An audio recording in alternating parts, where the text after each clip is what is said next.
There's a lot of talk in like creative writing groups and things like this about how in a novel the author should, grip the reader and keep the tension going. And these are all very important things.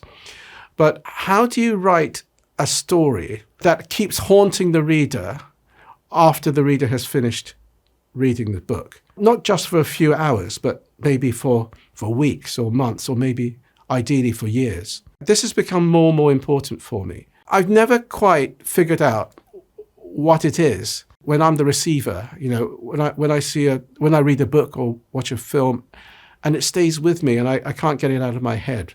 And it comes back after years. I don't know what that quality is, because there are so many books that I love while I'm reading it, and then they just fade. Now, if I could actually figure out what the ingredients are, I'm convinced I would have the key to great writing. But I don't know what it is. I have a few suspicions. One of them is that possibly having things not quite resolved is quite important. Now, the conventional thinking is that, all the ends have to be tied up. And to some extent, that is important. But if they're too tied up, it fails to haunt. There's something you have to aim for, where a lot of things are tidied up, but other things remain unresolved. And the unresolved things have to be quite key things that go quite deep into our hearts and minds, and our emotions. I think for me, a lot of the great works I really appreciate have this quality. There is something that's left hanging.